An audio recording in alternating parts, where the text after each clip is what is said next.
RVS.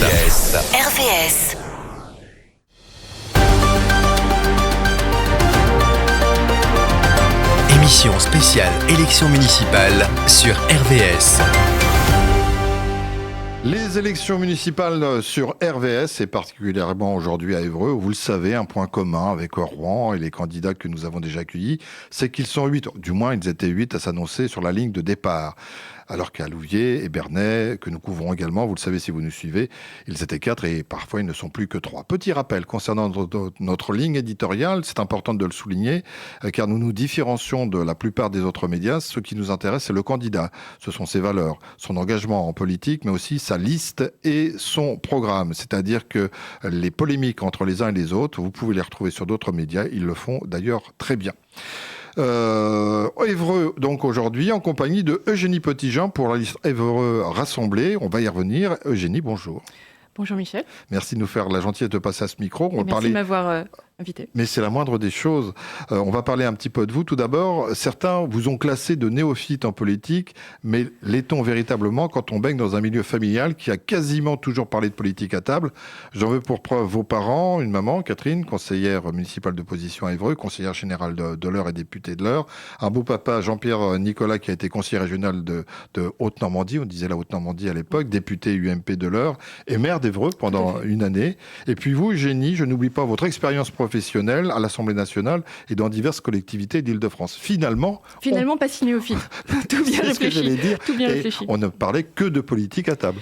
Alors effectivement, néophyte dans le sens où c'est la première fois que je me présente à une élection. Ça, effectivement, c'est la nouveauté. En revanche, comme vous l'avez très bien dit, j'ai grandi, j'ai évolué dans un milieu plutôt politisé. J'ai participé à ma première manifestation dans les années 80 pour défendre l'école libre. Je me souviens très bien, j'étais passée sur France 3 à l'époque, j'étais petite avec ma petite sœur en poussette. Vous voyez, donc c'est quelque chose qui a toujours été à la maison, effectivement très d'actualité. Et puis évidemment, avec des parents élus, je me suis très naturellement intéressée à ça. C'est pas une obligation parce qu'on est 4 enfants et ce n'a pas été forcément le cas des 4. Mais moi, ça m'a toujours passionnée. J'ai toujours voulu participer à leur campagne. Je me suis toujours engagée auprès d'eux et puis engagée dès 18 ans au RPR. Oui. Où j'ai adhéré, et d'ailleurs je suis toujours adhérente au RPR, parce que le RPR existe toujours. Et puis, le RPR existe toujours? Exactement, le RPR existe toujours, il a été relancé récemment par des anciens du RPR. En fait. Écoutez, ça nous rappelle quelque chose avec RVS qu'on a relancé aussi, mais ça n'a aucun rapport politique, bien sûr. Vous voyez, tout à fait. Et puis donc après ça, j'ai travaillé effectivement 10 ans à l'Assemblée nationale, puis pour diverses collectivités en Île-de-France, des maires en l'occurrence. Donc je connais parfaitement le fonctionnement des institutions, des communes, des collectivités, etc. Et après quasiment, presque, on va dire, 18 ans au service d'élus et des administrés, j'ai fait le choix de quitter ce milieu. Et je suis aujourd'hui depuis 6 ans dans un grand groupe privé dans le médico-social où je m'occupe de l'expérience client. Alors, qu'est-ce que l'expérience client? Parce que vous allez voir, on y revient finalement. L'expérience client, c'est à la fois le pilotage de la satisfaction et la gestion des réclamations, mais aussi en fait l'analyse de tous les canaux divers et variés, c'est-à-dire les canaux de communication, mail, réseaux sociaux, e-réputation, etc. Et en fait, ça nous permet de consolider la voix du client, d'analyser les irritants, donc ce qui ne va pas, pour améliorer le service, le produit. Et finalement, je fais un parallèle avec la politique, puisque d'une certaine façon, quand vous êtes un administré d'une commune, vous payez un impôt et vous êtes quelque part un client de la collectivité.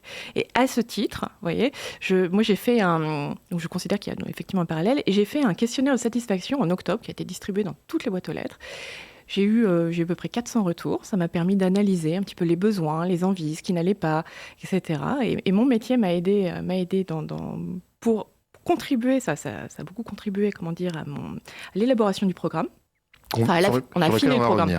Sur lequel on va revenir. Juste dire que je crois que c'est la dissolution de l'Assemblée nationale, ça a été un véritable choc pour vous, qui a été une caisse de résonance pour dire je vais vraiment m'engager et puis je vais peut-être revoir ma position par rapport à ceux qui peuvent porter des valeurs qui me sont maintenant beaucoup plus visibles. Alors, il y a 2 choses. Si on parle des valeurs et de l'adhésion au Rassemblement national, j'ai quitté les Républicains en 2018. Donc c'est pas récent. C'est pas ce moment. C'est le moment de la dissolution de l'Assemblée nationale. Oui, ça c'est après. Ok. Sur la dissolution, en fait, c'est pas la dissolution elle-même qui a été un révélateur chez moi, c'est plus le résultat des élections le soir du deuxième tour. En fait, on annonçait plus ou moins une victoire du Rassemblement national, et j'ai été absolument écœurée de voir ce front de gauche qui s'est constitué, encore une fois, pour empêcher d'une certaine façon le Rassemblement national d'arriver au pouvoir en France. Et j'ai surtout été écœurée de voir des grands élus de droite, puisqu'on peut parler d'Édouard Philippe en Seine-Maritime, mais pas que, appeler à voter parfois même pour des députés LFI. Alors, je trouve que Par rapport à la campagne par actuelle, rapport à ce qui se passe aujourd'hui, c'est oui. quand même très drôle quand vous voyez Gabriel Attal qui vous explique aujourd'hui que mais jamais il n'a fait voter LFI, mais je suis désolée, mais c'est faux, en l'occurrence. Et moi, j'ai été écœurée, ulcérée, en tout cas, de voir que ma famille politique, la droite, préférait faire élire des gens de gauche plutôt que des gens de droite. Donc ce soir-là, ça a été très rapide. Je pense que j'ai pris ma carte 10 minutes après le résultat des élections. Je me suis allée sur le site, j'ai pris une adhésion au Rassemblement national et j'ai contacté Timothée Houssin, qui est donc le responsable départemental de l'Eure, voilà, en lui faisant part de mon intérêt et surtout de mon parcours qui pouvait sans doute être utile. Alors, je n'avais pas spécialement pensé à être candidate moi-même à ce moment-là, mais je pensais que je pouvais aider au nécessaire redressement de la France et en l'occurrence d'Évreux, pour commencer. Et donc, vous avez composé une liste RN, LR et UDR avec multiplicité de profils et de... Et Debout la France également, puisque Debout la France nous a rejoints. Oui. Tout à fait. Oui, beaucoup de profils très différents. J'ai pris de mon temps pour constituer ma liste, parce que ce que j'avais vraiment à cœur, c'est de trouver des compétences. Voilà, c'est facile de constituer une liste, comme ça on peut prendre des gens sans trop de réflexion. Moi, je voulais trouver des gens qui seraient capables de gérer. Et en l'occurrence, vous voyez, j'ai 2 médecins, j'ai des policiers, j'ai des chefs d'entreprise, j'ai une directrice d'école, j'ai des professeurs, des gens qui ont... parce qu'on n'a pas la science infuse, moi je ne sais pas tout. Il faut avoir conscience parfois de ses limites et il faut savoir écouter et travailler en équipe. Et pour ça, mais moi, donc j'ai constitué cette équipe qui va évidemment pouvoir travailler ensuite après le 22 mars pour redresser la ville avec chacun ses compétences. Et c'est important de respecter les compétences de chacun, et notamment, puisqu'on en parlera tout à l'heure, sur les sujets qui nous intéressent le plus. Mais on va en parler maintenant. Vous avez 3 axes essentiels que sont gérer les finances en bon père de famille, relancer l'attractivité et la vitalité économique, et puis aussi un sujet qui est incontournable, c'est celui de restaurer l'ordre et la tranquillité publique. Et là, vous avez des choses à dire. Tout à fait. Je rajouterai également la santé, dont on va parler tout à l'heure. La santé qui est importante, surtout dans l'heure. Alors, pour parler d'abord de la sécurité, effectivement, moi je considère que la sécurité, c'est la première des libertés et c'est aussi l'attractivité. Une ville dans laquelle on ne se sent pas bien, on ne se sent pas en sécurité, dans laquelle on n'a pas envie d'investir, on n'a pas envie de se projeter, c'est une ville qui va forcément décliner.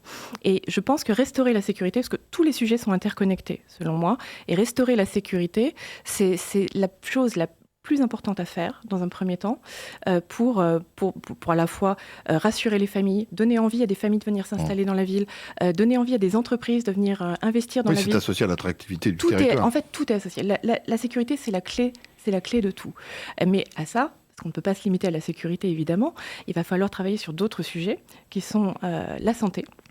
Et en la santé, donc dans ma liste, dans les 10 premiers, j'ai 2 médecins, dont une qui travaille en étroite collaboration avec le préfet sur les sujets de déserts médicaux, mais qui est également membre du Conseil de l'Ordre et qui elle-même, dans son cabinet, a réussi à faire venir des médecins d'ailleurs, avec des conditions plus ou moins attractives. Donc, on a énormément travaillé ce sujet santé, parce qu'il y a 2 axes. Il y a à la fois la prévention et le préventif et le curatif, on va dire. Donc sur la partie curative, donc évidemment, on veut faire venir des médecins, notamment à l'hôpital. Il faut rendre la chose attractive. Pour rendre la chose attractive, il n'y a pas 50 solutions. J'en parlais récemment avec une interne qui me disait, moi, je suis venue parce qu'il y avait de bonnes conditions et je pense que je vais repartir parce que finalement, aujourd'hui, ça ne me convient plus. Et ce qu'on nous a donné pour nous faire venir, on ne nous le donne plus. Donc je pense qu'il faut remettre très probablement des petits systèmes de primes pour les étudiants, pour les internes, en tout cas. Et ça, la municipalité peut le prendre en charge. Oui. Dans une certaine limite. D'accord. C'est réglementé par la loi, donc on ne peut pas partir sur des sommes astronomiques. D'accord. Mais là, en l'occurrence, l'interne avec qui je parlais me parlait de 250 € et ça a suffi à la faire venir, en tout cas. Mais pas que. Il y avait aussi des avantages dans la ville, un abonnement au golf, oui, des petites choses qui n'ont l'air de rien, mais qui en fait peuvent donner envie à des étudiants de venir s'installer à Évreux. Une fois qu'ils sont installés, ils continuent à vivre dans la ville, à créer une famille, à consommer, et ça fait vivre aussi la ville. Mais vous avez un sujet sur lequel on a beaucoup travaillé, qui n'est pas très connu, c'est qu'en fait la loi permet à des médecins étrangers hors Europe de venir, des médecins francophones, parce que c'est quand même, faisons les choses quand même simplement, de venir s'installer, de venir travailler à l'hôpital pendant 13 mois. C'est reconductible une fois, donc ça peut faire 26 mois. À l'issue de ces 26 mois, ils ont la possibilité ou de passer une équivalence, qui leur permet ensuite de travailler en France comme ils le souhaitent, pas nécessairement encadrés à l'hôpital, ou alors ils peuvent retourner dans leur pays d'origine. Alors il y a deux solutions, ou on a des médecins qui vont effectivement faire cette équivalence, qui vont rester et s'installer, ou alors ils retournent dans leur pays, et ainsi de suite. C'est quelque chose qui fonctionne très bien. Moi-même je connais, j'ai échangé avec des médecins qui font ça dans d'autres communes. Parce que ce dossier santé, évidemment, c'est quelque chose qui a été très préparé. L'Eure a longtemps été dernier au classement des déserts médicaux. Aujourd'hui, on est avant-dernier. Évreux est dans une situation quand même préoccupante, alors que c'est une ville qui a tous les atouts, à 1 heure de Paris, à 1 heure de la mer. Et je pense qu'il faut qu'on trouve un moyen de faire venir des médecins. Et si c'est un moyen, écoutez, on le fera en tout cas. Santé qui vous tient à cœur. La santé, ça me tient particulièrement à cœur parce que c'est un vrai sujet, c'est un vrai sujet dans l'Eure. Non, mais tout à fait. Relancer l'attractivité et la vitalité économique d'Évreux, à la fois ses commerces et les commerces des quartiers. Alors, les commerces, c'est un autre grand sujet d'Évreux. Vous avez 2 heures, non, je blague. J'ai 2 heures. Écoutez, ça tombe bien parce qu'il y a beaucoup de choses à dire. Le commerce à Évreux, vous voyez, moi j'y suis arrivée, on est en 2026, je suis arrivée à Évreux en 86, ça fait 40 ans. J'ai vu cette ville décliner année après année. Quand je suis arrivée, il y avait 3 poissonniers, un volailler, il y avait de la vie, il y avait des boutiques, c'était vivant. Alors certes, effectivement, en 40 ans, les choses évoluent, j'en ai tout à fait conscience, et on ne peut pas comparer totalement. Mais pour autant, il y a des villes, d'autres villes que je connais, parce que j'ai beaucoup travaillé ce sujet. Ça ne paraît pas, mais ça fait longtemps que je suis engagée dans cette campagne et que j'ai beaucoup travaillé le sujet. Et j'ai vu des villes qui ont, elles aussi, des gros centres commerciaux en périphérie et qui, pour autant, ont un centre-ville qui vit. Donc, ce n'est pas une fatalité. On peut avoir une zone commerciale et un centre-ville qui fonctionne. Qu'est-ce qui fait que ça fonctionne ? C'est parfois une question de volonté. Donc moi, je voudrais remettre un manager de centre-ville pour aider les commerçants à être plus attractifs. Il va falloir aussi, sans doute, travailler sur des animations. Parce que les animations, elles font venir des gens, mais des gens au-delà de la ville. Donc, des gens qui viennent parce qu'il y a de l'animation et que c'est toujours agréable. Donc, ça fait fonctionner le commerce. Les terrasses aussi, c'est important. Donc, il va falloir sans doute élargir les terrasses. Mais il va falloir également faire venir des grandes enseignes. Des enseignes qui seront porteuses et qui feront venir des gens dans la ville. Alors, comme à une époque, il y avait eu H&M, mais il y a d'autres sujets et d'autres enseignes qui pourraient venir. D'autant plus qu'on a de l'espace, parce qu'il y a à peu près 60 commerces qui sont vacants dans la ville. Donc, on a en tout cas de l'espace pour faire venir des commerçants, ça c'est certain. Donc, moi, en tant que maire, je porterai ce sujet moi-même, c'est-à-dire je ne déléguerai pas à un adjoint et j'irai moi-même à Paris rencontrer les grandes enseignes pour essayer de les motiver à venir à Évreux. Et puis pour finir sur la partie commerce, je pense qu'il va falloir sans doute préempter certains commerces stratégiques pour permettre de les relouer à un loyer plus modéré, parce qu'il faut bien avouer que les propriétaires à Évreux, je pense, certes ils sont libres de fixer leur loyer, mais je pense que c'est un petit peu élevé et que souvent c'est un frein.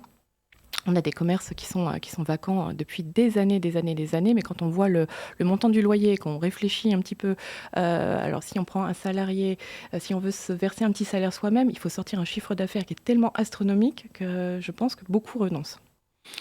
Génie Petitjean, il y aurait plein d'autres sujets qu'on aimerait aborder avec vous, mais il nous reste très très peu de temps, parce qu'à chaque thème, en fait, vous êtes passionné, vous développez. Je suis passionné, je développe, c'est un peu mon concept. Là, il nous reste très peu de temps. C'est une question subsidiaire, mais si vous aviez un message à faire passer auprès de quelqu'un qui vous est cher, qui n'est peut-être plus de ce monde, par rapport à vos valeurs et votre engagement dans la vie politique évreusienne, à qui vous le destineriez et qu'est-ce que vous pourriez dire en 20 secondes ? Quelqu'un qui n'est plus de ce monde ? Non, pas justement, mais... C'est-à-dire C'est-à-dire, quel message vous pourriez passer à qui pour dire... Moi, le message que je voudrais passer, en tout cas, c'est aux électeurs de droite qui aujourd'hui sont orphelins, parce que comme beaucoup sont orphelins de la droite, et je voudrais simplement leur dire qu'aujourd'hui, dans cette campagne, nous sommes la seule liste de droite, et je les encourage à venir nous rejoindre pour la nécessaire alternance à Évreux. Merci beaucoup, Eugénie Petitjean. On vous souhaite une belle fin de campagne. Merci beaucoup.